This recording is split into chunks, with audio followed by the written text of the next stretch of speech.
Front page of The Sun this morning is all about the troubles that have got the two princes involved. King Jet's home sparking Harry meet-up rumours. A plane of thrones is what it says.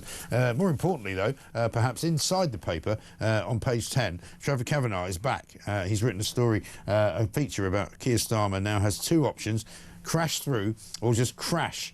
The Prime Minister is now currently being driven by panic. And there's a picture of him sort of looking through a window darkly, without much hope. And you have to say, Trevor, I think, has nailed it here. Trevor, very good morning to you. Good morning, Mike. Good to see you, sir. I mean, I've been spending most of the morning so far talking about how, you know, everywhere Keir Starmer looks, there's a woman with a dagger is about to plunge it into him. He seems to have sought refuge with Bridget Phillipson, who's apparently thrown her hat into the ring to be deputy leader of the party. And she's obviously the favoured candidate, but it ain't going to work out for him, is it? No, I've been listening to your excellent programme, and some of your viewers and listeners have been nailing it as well.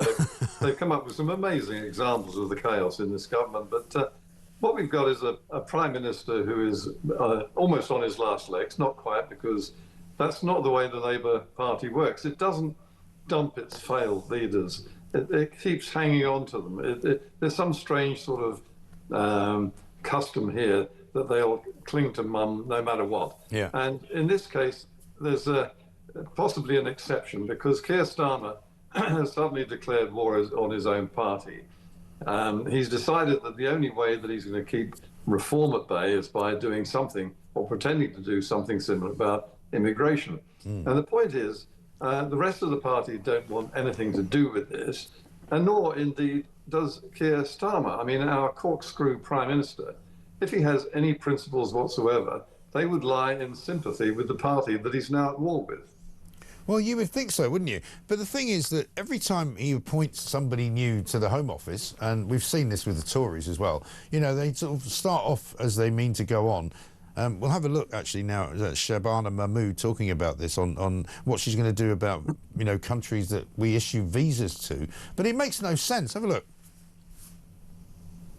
I have one top priority in my job as Home Secretary, and that is to secure our borders. And so today I've been talking to our Five Eyes partners about what more we can do to work together to make sure that our borders are secure and that our citizens feel safe.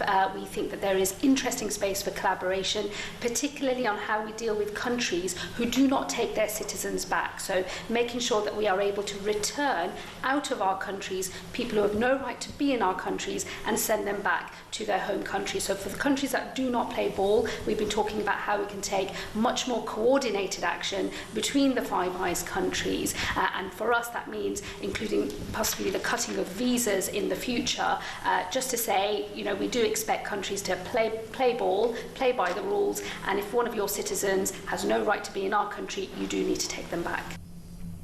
I mean, as Russ in Blackburn points out, Trevor, Mahmood just talks about the Five Eyes. That's USA, Canada, New Zealand and Australia. But that's not really where the boats are coming from, is it? No, and I mean, the thing is that there are 2 points on which this completely scuppers her argument. First of all, a country like India, from which many of these migrants come, have huge trade deals with this country and is not going to be bullied by Mahmood on visas. What about Afghanistan? What about Pakistan?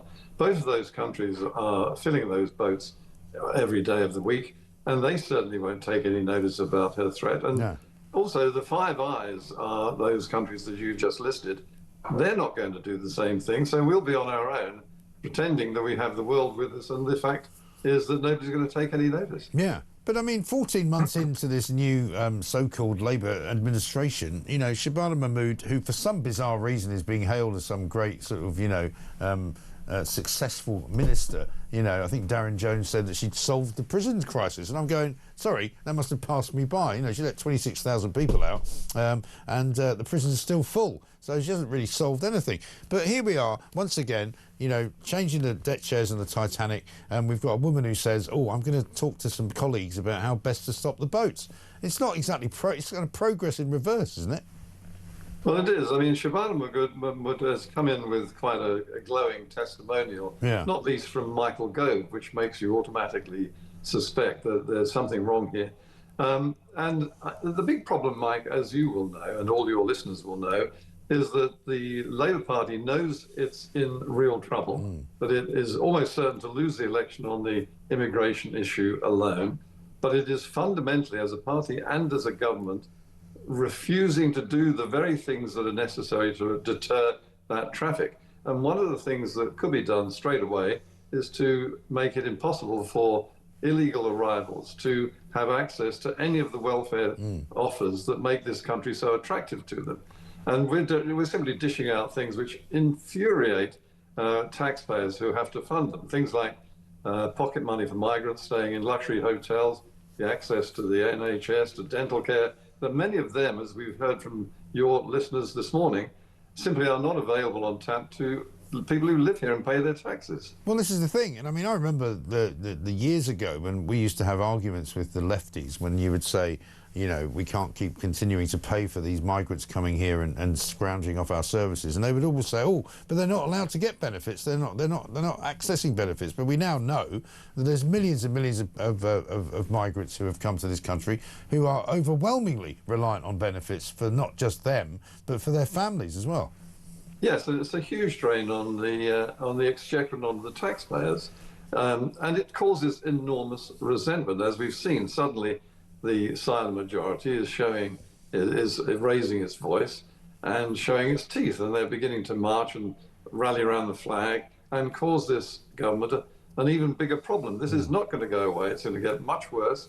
We're seeing record numbers arriving, not lower numbers arriving. The idea that we're going to smash the gangs is a joke. And this is going to be the huge issue that Nigel Farage will capitalise on between now and the next general election. Yeah. And that's why Starmer and the Labour Party are so scared. Yeah. They don't seem to have a clue about what to do they? I mean, last week they were full of the kind of the message that Nigel Farage is not a patriot, and they're trying to discredit him on the levels of, you know, he goes to America to talk about how this country needs to be talked down. You know, they've just got it completely wrong, haven't they? Well, the thing is, it's worse than that in a sense, Mike, because they do know what to do, but it is fundamentally distasteful for them to actually implement the measures that are necessary. They will not do anything about welfare. They will not suspend or amend the European Convention on Human Rights, which basically blocks any move by Britain to stop the boats at all. And they will not take the action to send them back. We're sending a couple back every now and again to the places they've come from, but by and large we are accepting people and we don't know what to do with them. Yeah.